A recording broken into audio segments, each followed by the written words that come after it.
अस्सलाम वालेकुम, मेरा नाम है रमशा इकबाल और आज हम लोग chapter number 12 coordination and control का लेक्चर नंबर 4 स्टार्ट करने वाले हैं। और अभी भी हमारा सेम टॉपिक चल रहा है human nervous system. Human nervous system में हम लोगों ने divisions of central nervous system के बारे में हम लोग डिस्कस कर रहे थे। लास्ट टाइम हम लोगों ने ब्रेन के बारे में देखा, उसका पूरा स्ट्रक्चर देखा है, उसका रोल देखे, हमारी बॉडी में क्या क्या है उसकी हम लोगों ने उसके स्ट्रक्चर में 3 पार्ट्स देखे थे डिटेल के साथ, और देखा था कि हर पार्ट का क्या क्या रोल है मतलब हमारी बॉडी के लिहाज से कौन कौन से वो फंक्शंस परफॉर्म करते हैं। तो आज हम लोग सेकंड कैटेगरी के बारे में डिस्कस करने लगे हैं, जो कि सेंट्रल नर्वस सिस्टम में आती है। एक तो ब्रेन है ना, दूसरी हमारे पास आती है स्पाइनल कॉर्ड। आज का लेक्चर बहुत छोटा है, ठीक है, सिर्फ आज हम लोग स्पाइनल कॉर्ड के बारे में डिस्कस करेंगे। स्पाइनल कॉर्ड क्या होता है ये आप लोग को तो आइडिया होगा कि कहाँ पे प्रेजेंट होती है। इसके अंदर क्या होता है, बंडल होता है नर्व्स का, ठीक है, जिन्होंने स्पाइनल कॉर्ड बनाना होता है। और इसके अलावा ये कहाँ पे प्रेजेंट होती है, ये स्टार्ट करती है फ्रॉम द ब्रेन स्टेम और नीचे बैक साइड जो लोअर बैक होती है वहाँ तक पूरी एक्सटेंड करती है, ठीक है। ये आप लोग को पता होगा इस बारे में। ब्रेन स्टेम क्या होता है ये हम लोगों ने लास्ट टाइम डिस्कस कर लिया था, जो मैंने आपको बुक से बताया था कि कौन कौन से पार्ट्स आते हैं ब्रेन स्टेम में, जिसमें था मिड ब्रेन था, पोन्स था और मेडुला ऑब्लोंगेटा था, ठीक है। मेडुला ऑब्लोंगेटा के आगे हम लोगों ने देखा था कि स्पाइनल कॉर्ड स्टार्ट होती है। तो ये कहाँ पे स्टार्ट हो रही है, असल में ब्रेन स्टेम से स्टार्ट होती है और कहाँ तक एक्सटेंड करती है, लोअर बैक तक होती है। ब्रेन की तरह स्पाइनल कॉर्ड भी के इर्द गिर्द भी जो कह लें कि लेयर्स जो प्रेजेंट होती हैं वो कौन सी होती है, मेनिंजेस होती है, जिन्होंने क्या करना होता है, कवर करना होता है, प्रोटेक्ट करना होता है स्पाइनल कॉर्ड को, ठीक है। इसके अलावा स्पाइनल कॉर्ड के इर्द गिर्द होता है वर्टिब्रल कॉलम। वर्टिब्रल कॉलम क्या होता है, बिल्कुल उसके इर्द गिर्द प्रेजेंट होता है और उसने क्या करना होता है, उसने प्रोटेक्शन प्रोवाइड करनी होती है स्पाइनल कॉर्ड को। अब हम लोग इसके स्ट्रक्चर की बात करते हैं स्पाइनल कॉर्ड की, तो इसमें अगर हम देखें कि आउटर रीजन जो होता है वो वाइट मैटर से मिलकर बना होता है।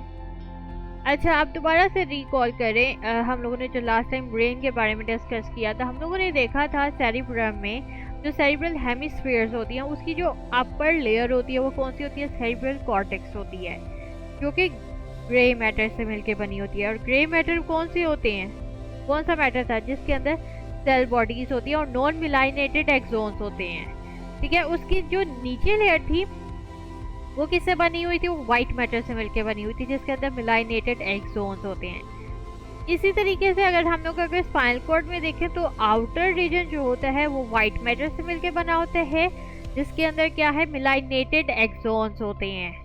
और जो सेंट्रल रीजन होता है वो बटरफ्लाई शेप का होता है, जो कि सेंट्रल कैनाल के इर्द गिर्द प्रेजेंट होता है उसका स्ट्रक्चर, ठीक है, जो कि बटरफ्लाई शेप्ड होता है। और वो किससे बना होता है, वो ग्रे मैटर से बना होता है। बाहर वाला क्या है, व्हाइट मैटर से बना होता है, जिसके अंदर क्या है, मिलाइनेटेड एक्सोन्स है। और जो सेंट्रल रीजन है उसके अंदर ग्रे मैटर है, जिसके अंदर क्या है, न्यूरॉन की सेल बॉडीज होती हैं। अब अगर हम देखें कि स्पाइनल नर्व्स कितनी होती हैं, तो वो होती हैं स्पाइनल कॉर्ड में, पूरी स्पाइनल कॉर्ड में अगर हम देखें तो 31 पेयर्स होते हैं टोटल। अगर हम लोग बात करें, अच्छा यहाँ पे पेयर्स की बात हुई है, यहाँ पे अगर एमसीक्यू आ जाता है आपको पेपर में कि स्पाइनल कॉर्ड में कितनी स्पाइनल नर्व्स होती हैं, टोटल नंबर बताएं, तो फिर टोटल तो 62 होती हैं ना, क्योंकि 31 तो पेयर्स हैं, तो टोटल कितनी हुई, 62। लेकिन अगर पेपर में आया हुआ है कि आपने बताएं कितने पेयर्स होते हैं, तो ऑब्वियसली फिर 31 पेयर्स होंगे। अच्छा, अब ये स्पाइनल नर्व्स क्या होती है, ये मिक्स्ड नर्व्स होती हैं। यानी कि मिक्स्ड नर्व्स, हम लोगों ने जब नर्व्स की टाइप्स पढ़ी थी उसमें सेंसरी नर्व्स, मोटर नर्व्स, और हम लोगों ने मिक्स्ड नर्व्स के बारे में डिस्कस किया था। मिक्स्ड नर्व्स कौन सी होती है, जिसके अंदर सेंसरी और मोटर न्यूरॉन्स दोनों की एक्सोन्स प्रेजेंट होते हैं, ठीक है। अब स्पाइनल नर्व्स में क्या होती है, सारी ये मिक्स्ड नर्व्स होती हैं। ये किस तरह से होती है, ये आगे जाके मैं अभी आपको जब डायग्राम पढ़ाऊंगी ना, तो फिर आपको इजीली सारी बातें समझ में आ जाएंगी। अच्छा, अब जहाँ पे जो पॉइंट होता है जहाँ से स्पाइनल नर्व्स ने निकलना होता है स्पाइनल कॉर्ड से, वहाँ पे असल में 2 रूट्स होते हैं स्पाइनल नर्व के। उन दोनों ने क्या करना होता है, पहले यूनाइट करना है, यानी कि पहले दोनों ने इकट्ठे होना है, फिर उसके बाद एक मिक्स्ड स्पाइनल नर्व बनाना होता है। ठीक है, वो किस तरह से मिक्स्ड बनाएगी ये भी मैं आपको डायग्राम में बताऊंगी। अच्छा, अब हमारे पास स्पाइनल नर्व के स्पाइनल कॉर्ड के अगर हम देखें तो दो रूट्स हैं, एक हमारे पास है डोर्सल रूट, एक हमारे पास है वेंट्रल रूट। डोर्सल रूट कौन सा होता है, जिसके अंदर सेंसरी एक्सोन्स है और गैंग्लियन है। अच्छा, अब इसके अंदर सेंसरी एक्सोन्स हैं और गैंग्लियन है। ठीक है, सेंसरी एक्सोन्स कौन से होते हैं, सेंसरी न्यूरॉन्स कौन से होते हैं, पहले तो मुझे ये बताएं। जब हम लोगों ने टाइप्स ऑफ न्यूरॉन्स को डिस्कस किया था, उसमें हम लोगों ने देखा था कि सेंसरी न्यूरॉन्स कौन से होते हैं, ये वो वाले होते हैं जिन्होंने इंफॉर्मेशन कौन सी पास करनी होती है, उन्होंने इंफॉर्मेशन पास करनी है from receptor to the central nervous system. और मोटर न्यूरॉन्स ने क्या करना है, इंटर न्यूरॉन से इंफॉर्मेशन लेनी है और आगे इफेक्टर की तरफ जाना होता है। सेंसरी न्यूरॉन्स ने क्या किया है, रिसेप्टर से कोऑर्डिनेटर की तरफ जाना है। तो डोर्सल रूट में क्या होती है, सेंसरी एक्सोन्स होता है और एक गैंग्लियन होता है, जहाँ पे क्या होती है, सेल बॉडीज प्रेजेंट होती हैं उस गैंग्लियन में। ठीक है, वैसे तो हम लोगों ने ये डिस्कस किया है ना कि जो ग्रे मैटर होता है उसके अंदर सेल बॉडीज होती है और बाहर जो व्हाइट मैटर होता है उसके अंदर क्या होती हैं, मिलाइनेटेड एक्सोन्स होते हैं। जो व्हाइट मैटर होता है उसके अंदर क्या होते हैं, मिलाइनेटेड एक्सोन्स होते हैं, लेकिन ये जो गैंग्लियन होता है उसके अंदर सेल बॉडीज प्रेजेंट होती हैं। ठीक है, अच्छा, अब हम लोग क्या करते हैं, ये जो नीचे वाला वेंट्रल रूट होता है उसके अंदर आते हैं एक्सोन्स मोटर न्यूरॉन के, जिन्होंने क्या करना है, इंटर न्यूरॉन से इंफॉर्मेशन लेनी है और इफेक्टर्स की तरफ जाना है। अब ऊपर हमारे पास डोर्सल रूट है, नीचे हमारे पास है वेंट्रल रूट। दोनों नर्व्स जब इकट्ठी जब यूनाइट होंगी तो एक मिक्स्ड स्पाइनल नर्व बन जाएगी। इस तरह से होता है। ठीक है, अब हम दो फंक्शंस की बात करें तो पहला फंक्शन तो अंडरस्टूड सा है कि ये सर्व करता है as a link between body parts and brain.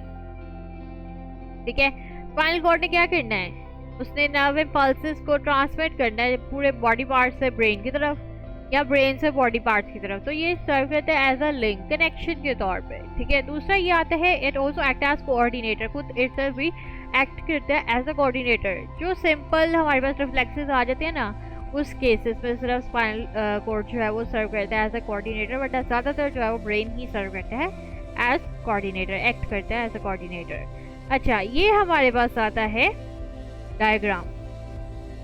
अब ध्यान से देखिएगा, ये जो हमारे पास स्ट्रक्चर है ये स्पाइनल कॉर्ड है। ठीक है, इसके अंदर हमारे पास क्या है, बटरफ्लाई शेप जो स्ट्रक्चर है ये है ग्रे मैटर से बना होता है। ये बाहर वाला जो ये एरिया है, ये जो बटरफ्लाई के इर्द गिर्द है, ये हमारे पास वाइट मैटर है, जिसके अंदर क्या है, मिलाइनेटेड एक्सोन्स होती हैं। ठीक है, और अंदर वाले में क्या है, सेल बॉडीज होती हैं। अच्छा, अब ये हमारे पास ऊपर वाला है डोर्सल रूट और नीचे वाला है वेंट्रल रूट। अब यहाँ पे देखें, ऊपर हमारे पास है सेंसरी न्यूरॉन, जिसने क्या करना है, इंफॉर्मेशन लेके आनी है from receptor towards the coordinator. ठीक है, ये क्या किया, इन्होंने इंफॉर्मेशन लेके आए रिसेप्टर से आगे। यहाँ पे दरमियान में ये जो ग्रे मैटर है वहाँ पे इंटर न्यूरॉन है। इंटर न्यूरॉन ने क्या किया, वो मैसेज को इंटरप्रेट किया, रिकग्नाइज किया, और उसके बाद मोटर न्यूरॉन ने क्या किया, इंफॉर्मेशन इंटर न्यूरॉन से ली, इंटर न्यूरॉन से लेके उसने इफेक्टर्स की तरफ चले गया और जाके फौरन से रिएक्शन दे दिया। ठीक है, अच्छा, अब ये जो हम दो ये नर्व्स जब इकट्ठी होंगी तो एक मिक्स्ड स्पाइनल नर्व बनाएंगे। इस तरह से ये यूनाइट करती हैं। तो ये हमारे पास पूरा स्ट्रक्चर है स्पाइनल कॉर्ड और स्पाइनल नर्व का। होप सो अब आपको समझ आ गई होगी। ये इम्पोर्टेंट लॉन्ग क्वेश्चन है और शॉर्ट क्वेश्चंस के लिए भी आ सकता है। शॉर्ट क्वेश्चंस में आएगा तो कहेंगे कि इसके मेन जो हमारे पास टू फंक्शंस है वो बताएं। इसके अलावा ये डायग्राम तो लाजमी, इस पूरे चैप्टर की आपने डायग्राम्स लाजमी तौर पे याद करनी है। एमसीक्यू उसमें भी आ सकता है, खास तौर पर इसमें जो एमसीक्यू बनेगा वो यही कि स्पाइनल नर्व्स की पेयर्स अगर बताएं तो 31 पेयर्स हैं और अगर टोटल नंबर बताएं तो 62 है। ठीक है, तो ये हर एक लिहाज से ये टॉपिक इम्पॉर्टेंट है, तो आपने ये लाजमी तौर पर याद करना है। अब मैं इसको बुक से पढ़ा देती हूँ। यहाँ से हम लोगों ने स्टार्ट की है। सबसे पहले तो स्पाइनल कॉर्ड के बारे में डिस्कस किया कि होता क्या है, किस तरह से कवर हुआ होता है, मेनिंजेस से कवर हुआ होता है, उसके इर्द गिर्द वर्टिब्रल कॉलम होता है, क्या होता है, ये ट्यूबुलर बंडल होता है नर्व्स का। इसके अलावा फिर हम लोगों ने स्ट्रक्चर देखा है इसका। बाहर वाला वाइट मैटर होता है, अंदर वाला जो है वो ग्रे रीजन होता है, ठीक है। उसके बाद पेयर्स देखें कितने टोटल पेयर्स होते हैं, और ये क्या होती है, मिक्स्ड नर्व्स होती हैं, यानी कि दोनों के एक्सॉन्स प्रेजेंट होते हैं। इसके अलावा फिर हम लोगों ने इसके रूट्स देखे, डॉर्सल रूट है, वेंट्रल रूट है। फिर उसके बाद spinal cord is continuation of medulla oblongata. यही जो मैंने आपको पहले भी बात बताई है कि ब्रेन स्टेम से इसने अराइज करना होता है, और वहाँ पे सबसे नीचे जो पार्ट होता है वो मेडुला ऑब्लोंगेटा ही होता है। उसके आगे फिर स्पाइनल कॉर्ड स्टार्ट होती है, ठीक है। फिर उसके बाद हम लोगों ने इसके दो फंक्शंस के बारे में डिस्कस किए। ये बहुत इंपॉर्टेंट शॉर्ट क्वेश्चन है, ठीक है। और डायग्राम भी हम लोगों ने देख लिया है। तो आज हमारा टॉपिक बस इतना ही था। ये बहुत इंपॉर्टेंट है, लास्ट में याद करना है। होप सो आपको वीडियो पसंद आई होगी। अगर आपको वीडियो पसंद आई है तो लाइक करें, शेयर करें, सब्सक्राइब करें। लिंक आपको नोट्स का डिस्क्रिप्शन में मिल जाएगा। साथ में एक और लिंक दिया हुआ है जो कि फुल बुक है। अगर आपने वहाँ से स्टडी करना है तो आप वहाँ से भी कर सकते हैं। तो आज के लिए इतना ही। अल्लाह हाफिज़।